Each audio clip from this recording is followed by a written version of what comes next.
संबंध यह पाप है।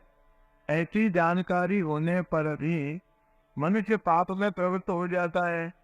अतः इस जानकारी का प्रभाव आचरण में न आने का क्या कारण है, इसका विवेचन भगवान आगे के 2 श्लोकों में करते हैं। दो में नाभ्रियते वाग्ने यथादर्शो मलेन च यद्गर्भेणावृतो गर्भात् तथा तेनेदमावृतम्।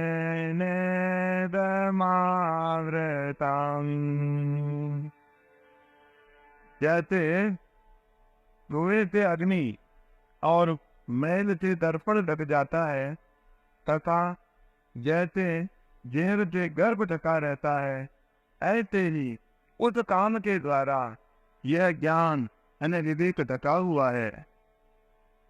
व्याख्या। धूमेनाव्रियते वह्नि, जैसे धुएं से अग्नि ढकी रहती है, ऐसे ही कामना से मनुष्य का विवेक ढका रहता है, अर्थात स्पष्ट प्रतीत नहीं होता। विवेक बुद्धि में प्रकट होता है। बुद्धि 3 प्रकार की होती है, सात्विकी, राजसी और तामसी। सात्विकी बुद्धि में कर्तव्य अकर्तव्य का ठीक ठीक ज्ञान होता है। राजसी बुद्धि में कर्तव्य अकर्तव्य का ठीक ठीक ज्ञान नहीं होता, और तामसी बुद्धि में सब वस्तुओं का विपरीत ज्ञान होता है। कामना उत्पन्न होने पर सात्विकी बुद्धि भी धुएं से अग्नि के समान ढकी जाती है। फिर राजसी और तामसी बुद्धि का तो कहना ही क्या है। सांसारिक इच्छा उत्पन्न होते ही पारमार्थिक मार्ग में धुआं हो जाता है। अगर इस अवस्था में सावधानी नहीं हुई तो कामना और अधिक बढ़ जाती है। कामना बढ़ने पर तो पारमार्थिक मार्ग में अंधेरा ही हो जाता है। उत्पत्ति विनाशशील जड़ वस्तुओं में प्रियता, महत्ता, सुख रूपता, सुंदरता, विशेषता आदि दिखने के कारण ही उनकी कामना पैदा होती है। यह कामना ही मूल में विवेक को ढकने वाली है। अन्य शरीरों की अपेक्षा मनुष्य शरीर में विवेक विशेष रूप से प्रकट है, किंतु जड़ पदार्थों की कामना के कारण वह विवेक काम नहीं करता।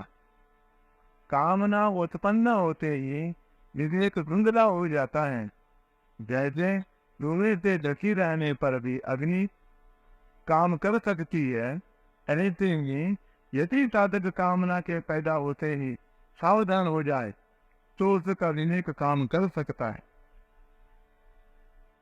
प्रथमावस्था में ही कामना को नष्ट करने का सरल उपाय यह है कि कामना उत्पन्न होते ही साधक विचार करे कि हम जिस वस्तु की कामना करते हैं वह वस्तु हमारे साथ सदा रहने वाली नहीं है।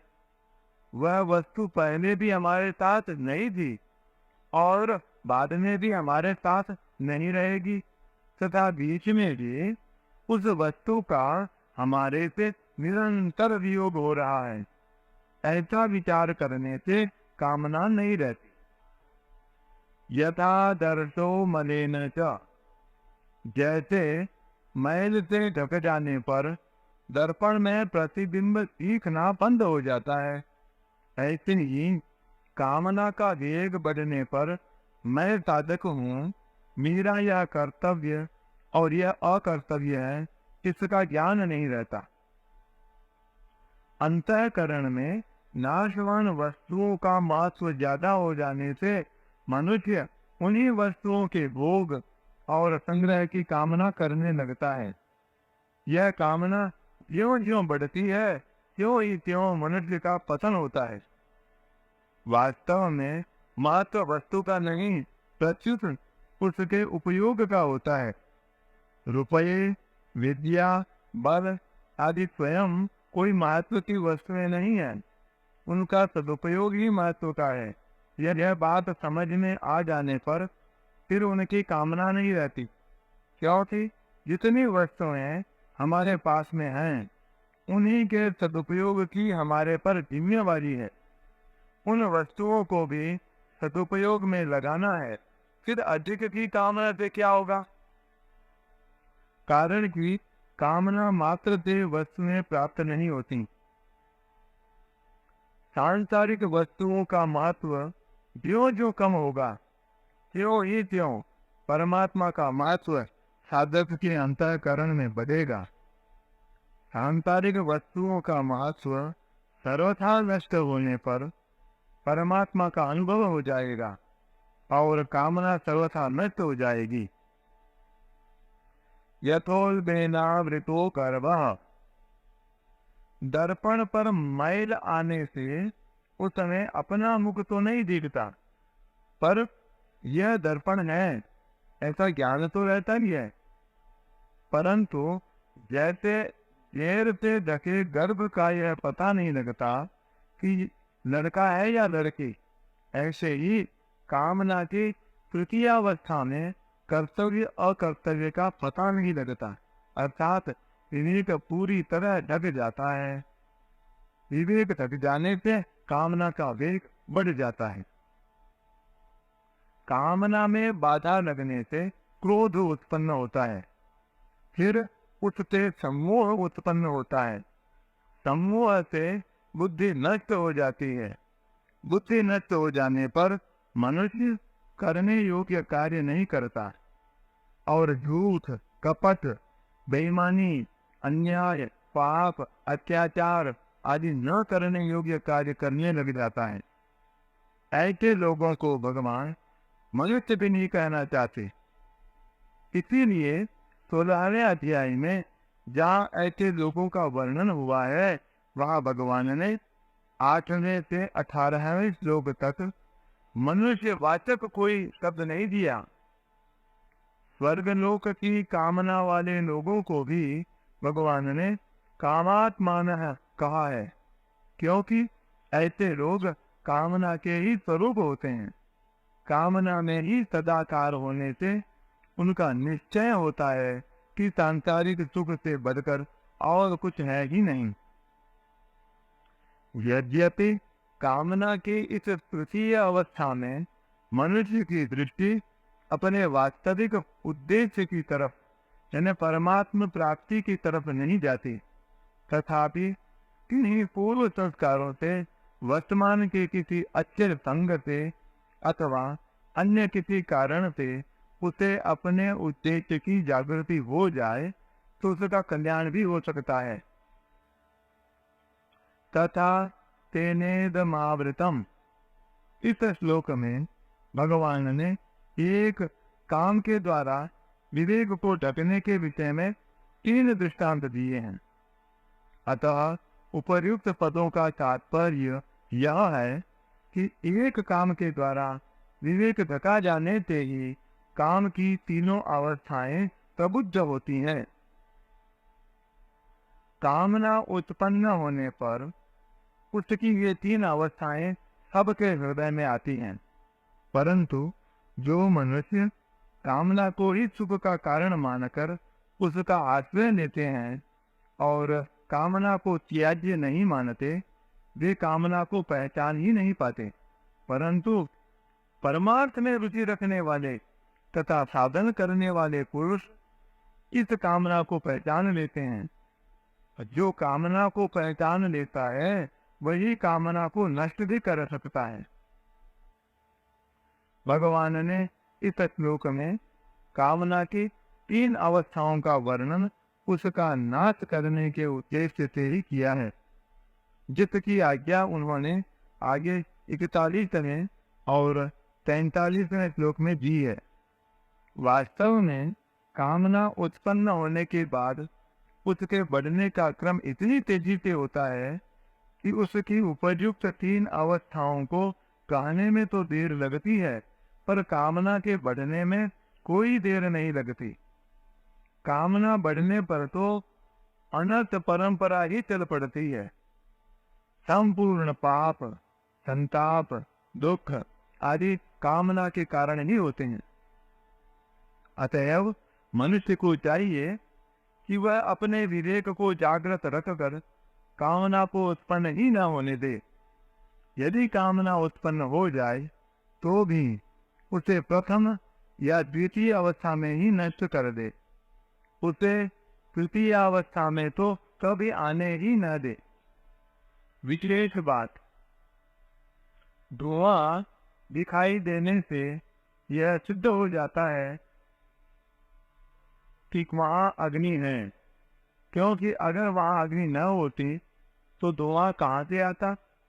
अतः जिस प्रकार धुएं से ढकी होने पर भी अग्नि के होने का ज्ञान, मैल से ढका होने पर भी दर्पण के होने का ज्ञान और जहर से ढका होने पर भी गर्भ के होने का ज्ञान सभी में रहता है, उसी प्रकार काम से ढका होने पर भी विवेक यानी कर्तव्य अकर्तव्य का ज्ञान सभी में रहता है, पर कामना के कारण वह उपयोग में नहीं आता।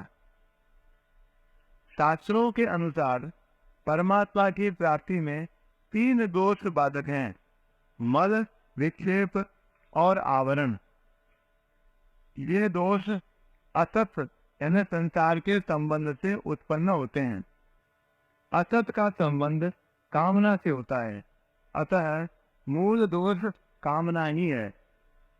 कामना का सर्वथा नाश होते ही असत से संबंध विच्छेद हो जाता है। असत से संबंध विच्छेद होते ही संपूर्ण दोष मिट जाते हैं और विवेक प्रकट हो जाता है। परमात्मा प्राप्ति में मुख्य बाधा है सांसारिक पदार्थों को नाशवान मानते हुए उन्हें महत्व देना।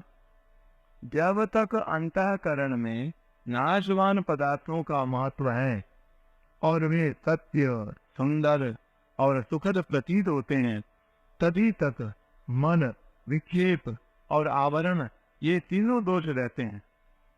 इन तीनों में भी मन दोष को अधिक बाधक माना जाता है। मन दोष यानी पाप का मुख्य कारण कामना ही है, क्योंकि कामना से ही सब पाप होते हैं। जिस समय साधक यह दृढ़ निश्चय कर लेता है कि मैं अब पाप नहीं करूंगा, उसी समय सब दोषों की जड़ कट जाती है और मन दोष मिटने लग जाता है। सर्वथा निष्काम होने पर मन दोष सर्वथा नष्ट हो जाता है। श्रीमद् भागवत में भगवान ने कामना वाले पुरुषों के कल्याण का उपाय कर्मयोग यानी निष्काम कर्म बताया है। कर्मयोगस्तु कामिनाम। अतः कामना वाले पुरुषों को अपने कल्याण के विषय में निराश नहीं होना चाहिए, क्योंकि जिसमें कामना आई है वही निष्काम होगा। कर्मयोग के द्वारा कामनाओं का नाश सुगमता पूर्वक हो जाता है। छोटी से छोटी अथवा बड़ी से बड़ी प्रत्येक लौकिक या पारमार्थिक क्रिया करने में मैं क्यों करता हूँ और कैसे करता हूँ, ऐसी सावधानी हो जाए तो उद्देश्य की जागृति हो जाती है। निरंतर उद्देश्य पर दृष्टि रहने से अशुभ कर्म तो होते नहीं और शुभ कर्मों को भी आसक्ति तथा फलेच्छा का त्याग करके करने पर निष्कामता का अनुभव हो जाता है और मनुष्य का कल्याण हो जाता है। परिशिष्ट भाव। परमात्म तत्व की प्राप्ति में कामना ही खास बाधक है। जैसे पानी से भरा हुआ घड़ा है और उसमें हमें 2 काम करने हैं, उसको खाली करना है और उसमें आकाश भरना है, परंतु वास्तव में हमें 2 काम नहीं करने हैं, प्रत्युत एक ही काम करना है, घड़े को खाली करना है। घड़े में से पानी निकाल दें तो आकाश अपने आप भर जाएगा। ऐसे ही कामना का त्याग करना और परमात्मा को प्राप्त करना ये दो काम नहीं है। कामना का त्याग कर दें तो परमात्मा की प्राप्ति अपने आप हो जाएगी। केवल कामना के कारण ही परमात्मा अप्राप्त दिख रहे हैं।